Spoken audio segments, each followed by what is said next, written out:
ce véhicule ici ne se résume pas seulement à un design extérieur spectaculaire, il s'agit également d'une plateforme entièrement nouvelle pour la Volkswagen Corporation. C'est une Cupra, mais cette plateforme est également cruciale pour VW, Audi et d'autres marques, la SSP qui propose jusqu'à 1000 km ou 600 miles d'autonomie en version électrique ou avec prolongateur d'autonomie. C'est donc une nouvelle idée de proposer les deux dans un seul véhicule et nous allons vous dire tout ce que vous devez savoir sur la Cupra Tindaya, un tout nouveau modèle. Il pourrait rivaliser avec la BMW X3 ou la Mercedes GLC. Il a même été conçu pour le marché nord-américain. Nouveau concept technologique. Découvrons-le avec Thomas sur AutoGeFuel en 4K, plein écran et en intégralité. Allons-y avec la Cupra Tindaya qui arbore ici ce logo Cupra éclairé en haut. C'est une finition grise mat. La peinture est vraiment agréable au toucher, on peut même l'entendre. Ensuite, ces nouveaux phares. C'est bien sûr un design encore plus extravagant. On pourrait dire que c'est un peu comme un Tavascan sous stéroïdes ou quelque chose dans ce style-là.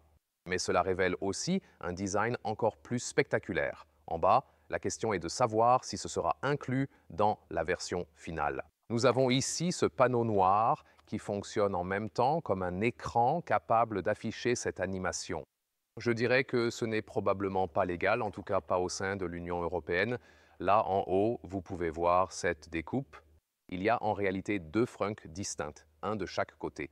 Et ce qui est bien, c'est que ça marche aussi bien pour la version électrique que pour celle à prolongateur d'autonomie. Parce qu'ensuite, vous avez un moteur essence 1.5 TSI au milieu.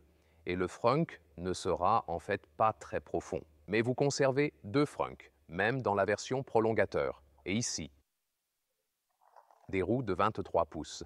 Elles sont vraiment très grandes, mais un peu plus petites dans le modèle final.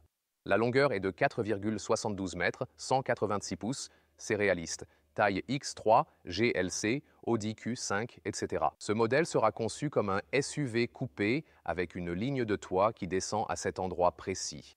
Une épaule très marquée. Grâce à ce design, il semble plus petit qu'il ne l'est en réalité. À l'avant, on peut clairement observer que ce gris a une teinte qui est vraiment plutôt froide, vous voyez bien? Et puis, il se dissout dans une teinte grise plus chaude ici à l'arrière. C'est un concept vraiment intéressant, c'est certain. Et en parlant de l'extendeur d'autonomie, l'autonomie prévue est de 1000 km, soit 600 miles, répartis en 700 km avec l'extendeur et 300 km en mode purement électrique. Ou vous avez la version 100% électrique, uniquement sur batterie. Les deux modèles ont un moteur à l'arrière et un autre à l'avant.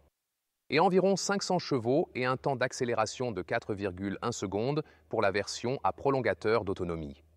C'est très intéressant car le groupe Volkswagen n'a pas encore travaillé avec cette idée de prolongateur d'autonomie.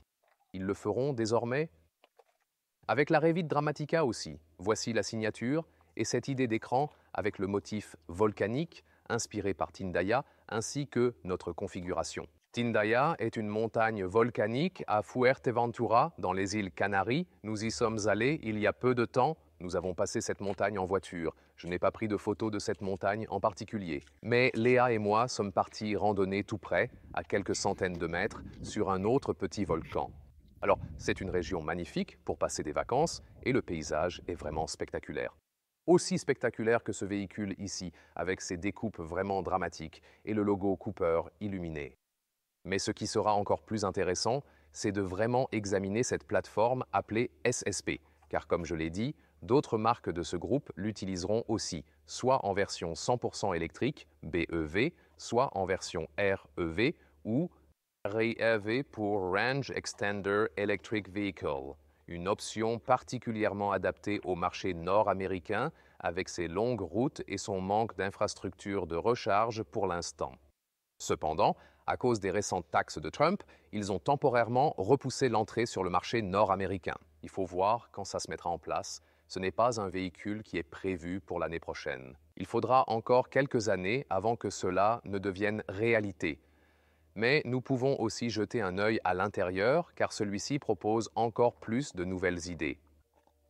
Alors, plongeons dans l'intérieur qui est doté en ce moment de ce système spectaculaire de porte suicide. Cela ne viendra pas en série dans une voiture standard, mais ici de cette manière, vous pouvez mieux observer l'intérieur avec ce style volcanique issu de l'univers des couleurs. Ici, un nouveau matériau à l'intérieur de la portière. On peut voir ici comme une impression tridimensionnelle à l'intérieur de la portière faite de matériaux souples. Ici, ça brille à travers ce motif cuivré. Ça sera un vrai bouton, par exemple, pour le levier de vitre. Pourquoi pas? C'est intéressant comment ils ont couvert le bas de la porte. Ça, ouais, c'est comme du velours, cette sensation. Vraiment sympa. Ces sièges ont cet effet de vol. Oh, là, vous pouvez le voir en ce moment. Le mode Cupra avec encore plus d'animation dans les lumières. Ce volant sera compatible avec le système Steer-by-Wire et regardez ça, le haut ici comme ça avec le cache airbag, on dirait un capot avant d'une Cupra et il a aussi ce style Formule 1. Des matériaux sans provenance animale aussi, une touche intéressante. Et vous pouvez voir l'animation puisqu'il n'y a pas d'écran central, il y a ces instruments et aussi cette partie en haut. Vous connaissez peut-être, comme avec la vision panoramique de BMW, c'est le même concept, avec une couche supplémentaire qui s'étend d'un côté à l'autre. Je peux aussi essayer le mode boost ici. Vous appuyez dessus et obtenez un boost supplémentaire par exemple. Ce sera également possible. Ce siège ici a une texture semblable au néoprène ainsi qu'une couche tridimensionnelle. On dirait un massage passif du siège en quelque sorte. Et il y aura aussi des haut-parleurs. Dans l'appui-tête, inspiré par les chaussures, enfin par le design des sneakers. Dans la console centrale, on retrouve une fois de plus cette structure qui forme une sorte de Triforce, comme déjà mentionné, et vous pouvez activer par exemple ce mode Cupra en cliquant ici ou le désactiver à nouveau. Et je peux aussi revenir au mode normal en appuyant sur la partie lettres de la Triforce et sur la partie gauche ici, quand j'appuie là, ça bascule vers ça. Oui, le mode vision panoramique. Je ne suis pas sûr si Cupra l'appelle de la même manière, probablement qu'ils ne sont pas autorisés à le faire, et nous avons aussi une fonctionnalité spéciale ici, comme une fonction dite Heartbeat au milieu de la console pour lui donner une sensation de créature vivante. Cette surface ici, voyez, offre un peu de résistance et peut-être que je ne sais pas quand le mode Cupra est activé, il est possible que lorsque je pose ma main ici, ça respire en quelque sorte. Oui, peut-être un battement de cœur, peut-être une respiration lente, donc je dirais plutôt une fonction de respiration de bête, quelque chose comme ça. À l'arrière, voyez, nous avons ce concept de 2+2 pour le moment, mais ce sera un vrai 5 places et ils ont mélangé ici des matériaux durs, comme ici au début. À l'arrière, j'ai préféré éviter une coupure nette pour que tout se fonde naturellement. Ici, la transition s'estompe en douceur et tout revient progressivement à l'avant, créant une ambiance au toucher doux et harmonieux. C'était aussi l'autre idée derrière ce concept. Centré sur le conducteur, sans infodivertissement et avec peu de distractions pour rester concentré sur la route et profiter au maximum du plaisir de conduire. La technologie de direction by-wire, on l'a récemment intégrée à la Lexus RZ. L'avantage, c'est que tu n'as qu'à tourner le volant comme ça et tu atteins directement le braquage maximal. Tu vois, tu fais comme ça ou comme ça. Et les pneus tournent à fond. Pas besoin de bouger le volant 2 ou 3 fois. Le volant ajoute un côté plus sportif et confortable, et ce, simultanément en réalité. Détail intéressant, les vitres ont une double lamination. Donc, voyons si on le retrouvera sur la version finale pour être plus silencieux sur l'autoroute. Mais je pense qu'utiliser la Triforce pour contrôler ta voiture, oui, Link de Zelda aurait adoré ça, probablement. Ou est-ce que c'est plutôt Ganon qui se trouve aux commandes de cette voiture? Ça pourrait bien être lié au style, tu ne penses pas? Je trouve vraiment que c'est stylé d'avoir un capot avant qui fait office de couvercle pour l'airbag ici. Tu en penses quoi? C'est vraiment plutôt cool. Et la poignée apporte une ambiance très sportive. Promet la course, ce serait peut-être cool si ces structures ici sur le siège bougeaient aussi pour le massage. Mais en fait, elles sont assez molles quand on appuie comme ça. Ce concept de siège volant qu'on a vu sur beaucoup de véhicules conceptuels n'est peut-être pas non plus une chose très réaliste et rend les choses compliquées. Je pense donc que le véhicule standard, en production de série, aura aussi le siège sur le rail normal, c'est certain. Donc l'extérieur, l'intérieur, oui, dans ce cas, un peu plus spectaculaire que ça. Mais le design central, il sera présent dans les futurs modèles Cupra. Et encore plus intriguant, ils utilisent cette nouvelle plateforme avec le BEV ou le REV.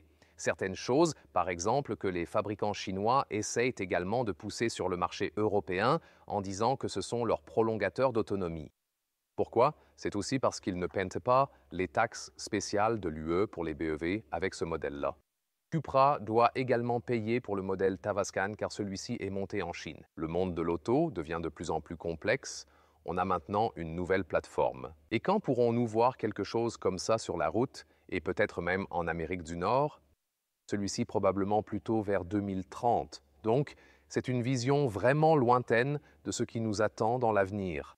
Mais voici des modèles plus récents de Cupra.